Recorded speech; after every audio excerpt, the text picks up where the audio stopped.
Hello there, good evening. Welcome to Look North, our top story tonight.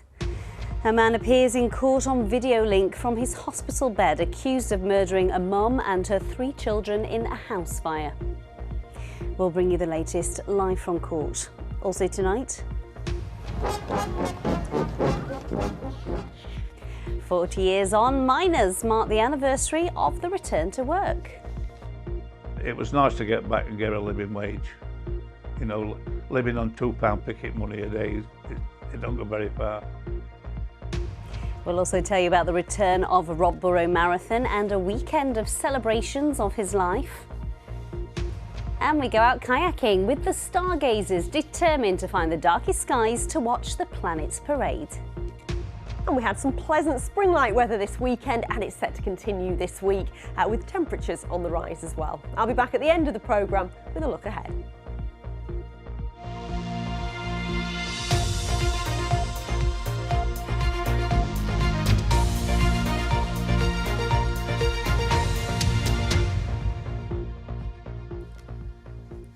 Hello there, I hope you had a good evening. It's good to have your company this evening. A third man has been charged over a house fire in Bradford which claimed the lives of a mother and her 3 young children. 29-year-old Bryony Gowith and her children Dennisty, Oscar and Aubrey died after a fire at their home last August. The man appeared in court via video link from hospital today. Our Home Affairs correspondent Emma Glasby was there. She joins us now. Emma, this was such a horrendous case. Just remind us what happened. Well, it was August last year when 4 members of a family died in a fire at their home on Westbury Road in Bradford. 29-year-old Bryony Gowith died at the scene from her injuries. Her 3 children, Dennisty Birtle, who was 9 years old, 5-year-old Oscar Birtle and 22-month-old Aubrey Birtle, all died in hospital from their injuries. Now, we heard at Bradford Magistrates Court this morning that 39-year-old Sharaz Ali had been pulled out of the fire by the first police officer at the scene. He was placed under arrest and taken to hospital with critical injuries. At that point, no one could be rescued from the upstairs of the house because the fire was at the foot of the stairs. Emma, talk us through the developments today. Well, Sharaz Ali had not been expected to survive his injuries, but he has made a marked improvement in hospital. And this morning he was formally charged with 4 counts of murder and also with the attempted murder of Bryony Gowith's sister Antonia Gowith. Now, we heard at Bradford Magistrates Court this morning that Antonia Gowith had ended her 7-year relationship with Sharaz Ali last summer and that she had been staying at her sister Bryony's home on Westbury Road. Now, today Sharaz Ali appeared before both Bradford Magistrates Court and then Bradford Crown Court via video link from his hospital bed.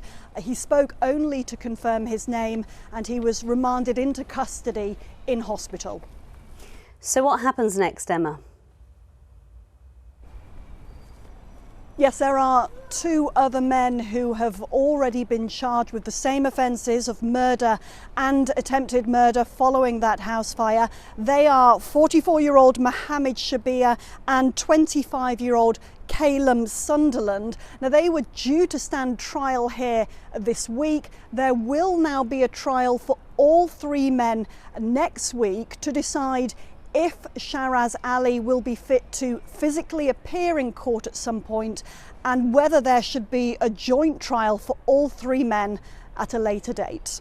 Emma, thank you. Next tonight, events are taking place in South Yorkshire to mark 40 years since coal miners voted to return to work, ending almost a year of industrial action. Union funds were running low and striking miners and their communities had endured hardship. Dozens of pit closures followed. Abby Jola has been to a special event in Rotherham. She joins us now. Abby, it's all yours.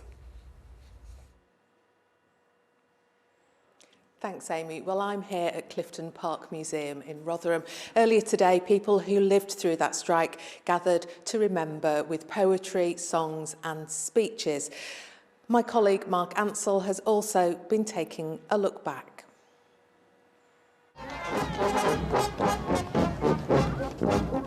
They marched back to work 40 years ago as the miners' strike came to an end.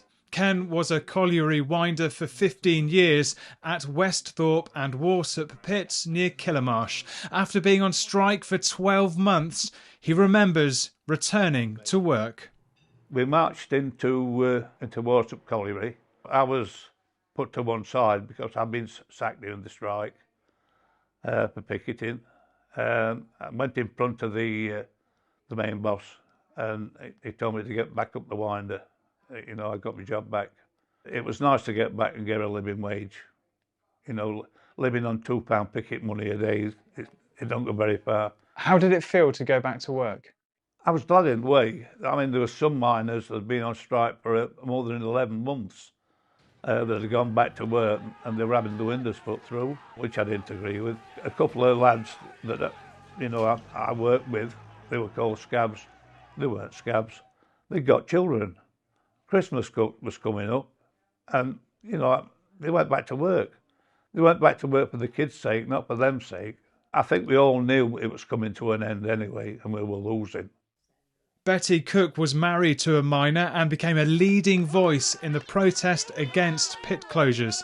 She was arrested for picketing and had her knee smashed by a truncheon. She remembers the day when the miners went back to work. I was down at Woolly Quarry, stood on a wall on crutches. There was a woman there whose husband had scabbed. And I said, I don't want to stand next to you. You know, I just moved away. But it was heartbreaking because if it had been up to us women, they wouldn't have gone back when they did. But I was so proud to see them walking back. They held their heads up high with the banner, and, you know, we're still here. You might have won the war, but we're still here, and we're still here to battle.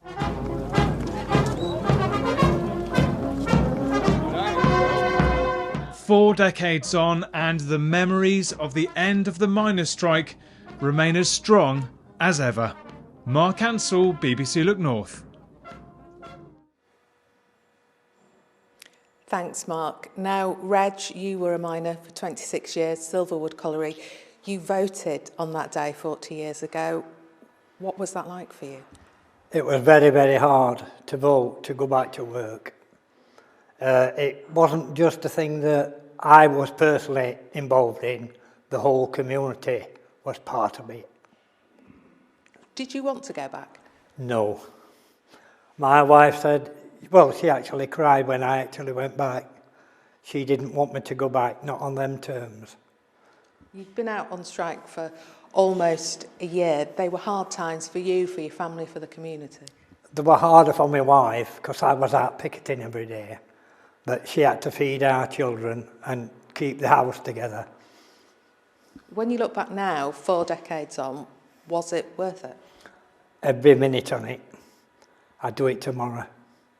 I would go back to it and do everything the same and hopefully win. When you look at how times have changed now, what do you think the legacy is of that strike? It's the legacy now is we've got split communities. We haven't got real communities. There's no big industries left. That's all gone. So the only people you can rely on is the small people, the people that's closest to you. Reg, thank you for that. Well, also with me is Neil. Neil, you set up the Silverwood Colliery Heritage Group. Yes. You're trying to keep these memories going for the next generation. Why is it important? Yeah, so the Silverwood Colliery Heritage Group, I set that up in order to ensure that the history and the legacy of Silverwood Colliery and coal mining in general, so that is passed on for generations to come. And I guess the miners' strike, the events of 1984-85 are a big part of that history. So we feel that it's important that we can give people the chance and the opportunity to come together in places like this museum. We can put in events on, and you know, we're providing a place, a safe environment for people to come and sort of share their memories and their stories and their experiences of that time. Someone said to me today, it feels like it was almost yesterday. Yeah. And that's very much the sense here. 4 decades on, people who lived through those times still remember it keenly. Back to you, Amy. Memories are still so vivid, aren't they, Abby? Thank you. Let's bring you some news in brief now. 2 farmers from North Yorkshire have been fined after a man was trampled to death by their cows. 59-year-old David Clark died after being crushed while crossing a field in Richmond in 2020. David and Andrew Turnbull from Richmond admitted failing to ensure the health and safety of persons other than employees while operating a farm. They were fined over £1,000 each. A man from West Yorkshire has been charged after a Paddington Bear statue was damaged and taken from a bench. Police say the front of the sculpture was cut away and removed from its seat in Berkshire in the early hours of yesterday. Daniel Heath, who's 22 from Thornton near Bradford, and 20-year-old William Lawrence from Leicestershire were both charged with criminal damage. Both men have been released on bail and appear in court later this month. Now, there's going to be 2 new additions to the 2025 Rob Burrow Leeds Marathon this year to make events more accessible to all. Rob's wife Lindsay joined others at Headingley Stadium today to announce a weekend of celebrations in his name in May. There will be a dedicated 1-mile route around the Leeds Beckett Headingley campus and a relay. The marathon's dedicated to Rob, and this year's events will be the first since he died of motor neuron disease last June. A marathon is no easy feat. 26 miles is a long way, but I think having this, it can get more people involved, and the marathon for me is a marathon about friendship, and it's about doing it together. So having those teams and being able to get more people involved in the run who may not want to do a marathon or may not feel up to doing a marathon but can still take part and do the little bit is really special. It certainly is. Now, this week, across BBC Yorkshire, we are focusing on the issue of immigration. It's a topic we know has mattered at elections, and most people have got an opinion on it. So let's start by looking at some of the facts. Every decade, the census gives us a snapshot of our communities, and the last one in 2021, 4.5 million people lived in our region. Around 500,000 were born overseas. Now, most came from the Middle East, Asia and Europe. They are classed as long-term residents. But for years, the political debate has centred on short-term migration, people coming here to work. Migration rules were relaxed in 2004 and the number of arrivals doubled. Short-term migration was a major reason why our region voted to leave the EU in 2016. Now, some politicians promised migration numbers would fall as a result, but they didn't. In fact, in 2023, look at that, a record 57,000 foreign nationals registered to work in Yorkshire. And in recent years, the world has become more unstable, hasn't it, with wars in Ukraine, Afghanistan and the wider Middle East. The latest figures show almost 9,000 people are being housed in the region waiting for asylum applications to be processed. Now, these people say it's too dangerous for them to return to their country of origin. And in recent years, 6,000 people from Ukraine have been resettled in Yorkshire and more than 2,000 from Afghanistan. So all week we'll hear from people with differing views and try and answer some of the really difficult questions. But first, with a snapshot of what some people in our region think, here's Sabia Pervez. The last census showed that around 500,000 people who live in our region were born overseas. And for years, the subject of immigration has divided opinion. I wanted to get a sense of some of the views here in Yorkshire and to hear people's personal experiences on this controversial issue. My first stop, a pub lunch. Whilst the locals sat down for a pint and a bite to eat, I asked them to share their views on a deeply contentious political issue. How do they feel about immigration? People move around. I think the life should be a cultural melting pot. You know, I've got friends from all over the world. I travel a lot, and I think that should reflect day-to-day life. What's your personal view on immigration? Do you agree with it? Do you think England should keep its doors open? Ooh, that's a tricky one, isn't it? It depends what they do when they get here. If they're willing to work, I'm happy with that. I think it's a bit sad that when they do come, they're not allowed to. If you're claiming asylum, they can't work, which seems ridiculous. I'm half and half, really, I have to say, about immigration. It's going to happen, so we might as well accept it and make sure we're prepared for it, really, I think. On one Yorkshire high street, we encountered some different views. There's a lot more than just England. There's a lot more other countries. Why can't they go there and share them between all countries? Because they're not doing that. And if I said the word immigration to you, how does it make you feel? Not happy. We've got too many and they keep coming. So my view is they ought to just put them back on an aeroplane and send them straight back. They come on little boats, but that means they are illegal. If they come right channels, that's okay. You know, like come on an aeroplane with a passport and all that. No, I'm not bothered about that. It's terrible, isn't it? Shocking. Terrible, boatloads of people getting killed and coming over and, you know. Next, the Muslim Women's Council had organised a lunch for women to get together, socialise and connect to their faith. Here, the feelings on immigration were rooted in experience. I'm the child of first-generation immigrants. I'm married to someone who's actually come from Pakistan as well, and he's been living here and settled here for 25 years. I feel personally grateful for all of that, everything that immigration has brought to me personally and to my wider family, because the benefits that we had from it and the benefits that British society overall has had from migration are so many. There are many people in our country, there are many people in our region who'd say, well, our country is too full. What would you say in response to that? Who is actually saying that? Who is saying that there's too many people? Often it is people who are disenfranchised themselves from the employment sector who think all these people are taking our jobs. But actually, a lot of immigrants take on work that nobody else wants to do. Across Yorkshire, the views on immigration are varied. Everyone I spoke to had no simple answer, and that's what makes this issue so contentious. No matter what your view is, it's a topic everyone's got an opinion about, and that's why it dominates the political agenda. Sabir Pervez, BBC Look North. So lots of different views there, and we want to hear your questions on the topic because we're going to be looking at this throughout the week. You can submit your question via email. The address is look.north@bbc.co.uk. Our team of experts and journalists will do their best to answer as many as possible. We look forward to hearing from you. OK, Sally's here now with the sport. It's been another busy weekend, Sally. Always busy on sport. Put your teeth in. Shall we start with football and the battle at the top of the Championship? And Sheffield United closed the gap with Leeds by beating Queen's Park Rangers 2-1.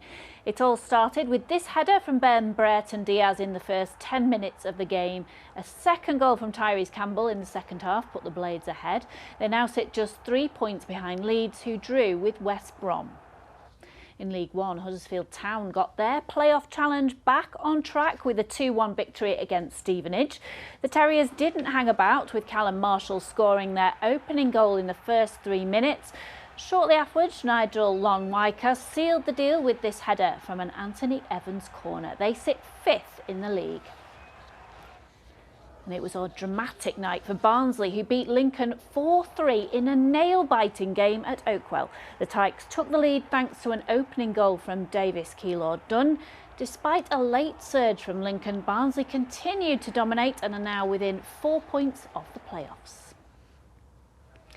An added time winner secured victory for Rotherham, who beat Bristol Rovers 3-2. Sam Nombe's 92nd minute goal added to an earlier first half equaliser.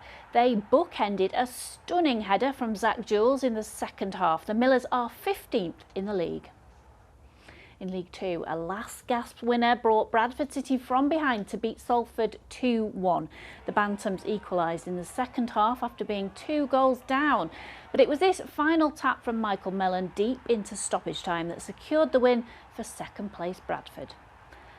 And hot on their heels are Doncaster, who boosted their chances of promotion after a 3-0 win against Newport County.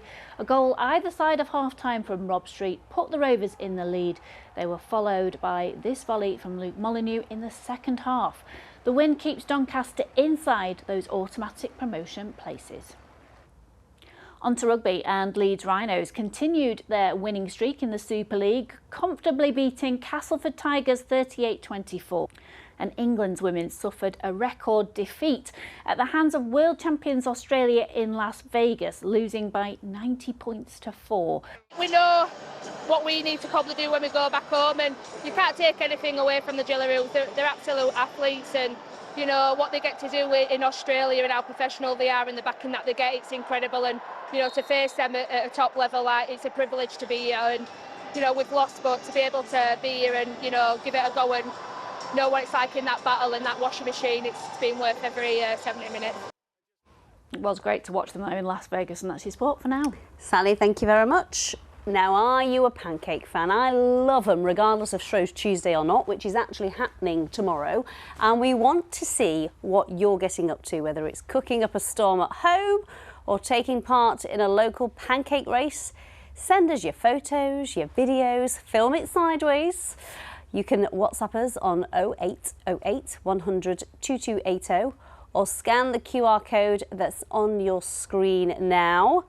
No gravy on pancakes, please, like Paul Hudson. Hoping you've all got a sweet tooth. That looks very posh, that pancake on the screen now, doesn't it?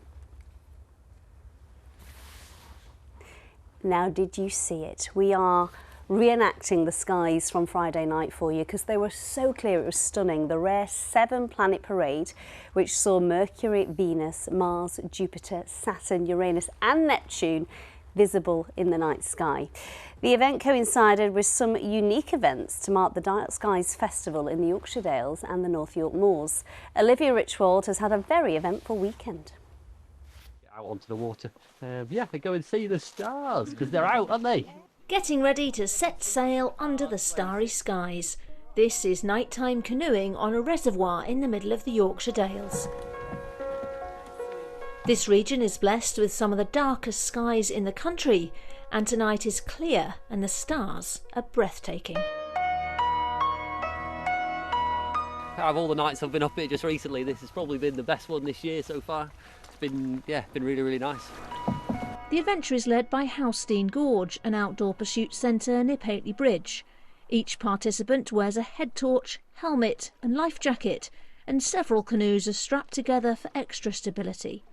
Tonight there is a rare astronomical event with 6 planets in alignment. Although here at 8 o'clock on Scarhouse Reservoir, only Jupiter, Venus and Mars were clear to the naked eye. We got it as a Christmas present and we were really excited about it. We found out about the planetary alignment and we've been buzzing about it for the last 3 months. I think it's amazing being out on the water and there's no light pollution and you can see all the stars, and with Venus and Mars being visible, it's really cool to see. The Yorkshire Dales and North York Moors were awarded International Dark Skies Reserve status in 2020. It means light pollution is low and the skies pristine. Many events are organised, like this nighttime coastal walk near Robin Hood's Bay. That is just looking at the size of 1 grain of sand. And if you imagine doing that 360 degrees all the way around the Earth. Participants turn off their head torches to witness the skies light up.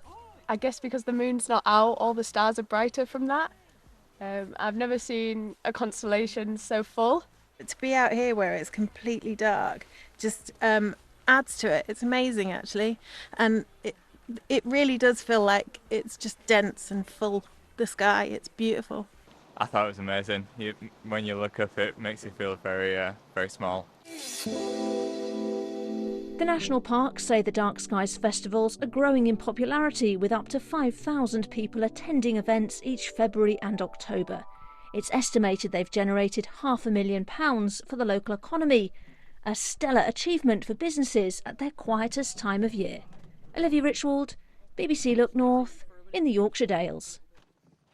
It was beautiful even in York, so I can't imagine how stunning it was in the Yorkshire Dales there. Some stunning pictures there. Well done, you lot. Yeah, very inspiring, isn't it? Yeah. So, did you see it? I absolutely did not, no. But the pictures are very inspiring. I take my hat off to you if you did see it. It's been a duller than average February, so a lovely way to start March with some sunshine. And we did see a bit of that sunshine over the weekend. We're also starting to see some of the spring flowers making an appearance. The first picture there in York, and some lovely little crocuses there near Barnsley. You can keep your pictures coming in to the Weather Watchers page. It's easy to sign up, it's easy to load them into there, or you can send them on social media, on Instagram or on Twitter. So yeah, it is going to be a pleasant week, a lot of dry weather to come, and on most of the days we've got some pleasant sunshine as well. Tomorrow dry with some really good spells of sunshine after what might be a little bit of a cloudy start in a few spots. So high pressure dominating at the moment. It will slowly start to ebb away eastwards, and as it does so midweek, Wednesday, Thursday, we'll pick up a southerly flow, so it's going to become really quite mild, particularly on Thursday when we could be in the mid-teens, and a lot of dry weather, and we're starting to get a bit more strength from that sunshine as well. Variable cloud through today. We've seen this strip of cloud move southwards through the day, but for many of us, we did have a good deal of bright weather, particularly through this morning. So variable cloud out there at the moment. There'll be some breaks in it, but I think we'll see better breaks developing from the south into parts of South and West Yorkshire later on in the night, and temperatures will drop back to around 2 or 3 degrees. So a chilly start to the day tomorrow. A quick look at the high water times. In Scarborough at 7 o'clock at 10 minutes to 7 in Whitby. So when we start the day on a chilly note, quite quickly that cloud will move away northwards, and it's going to be a fine day. A little bit of fair weather cloud perhaps, but dry and bright with a good deal of sunshine on into the afternoon. The breeze will pick up a little bit through the day, and temperatures will be once again above average. I think a little bit higher than today. Today we almost reached 12 degrees, 12 or 13 degrees tomorrow. 13 is 55 Fahrenheit. We'll do it all again on Wednesday. It looks dry and fine with some spells of sunshine. The mildest day, plenty of sunshine on Thursday, Amy. You might have missed the planets on Friday, but I bet you won't be missing Pancake Day tomorrow. Absolutely not. You know me well. Absolutely not. We'll be here with pancakes on, with bells on for Pancake Day, and we'll look forward to seeing pictures. Bye-bye.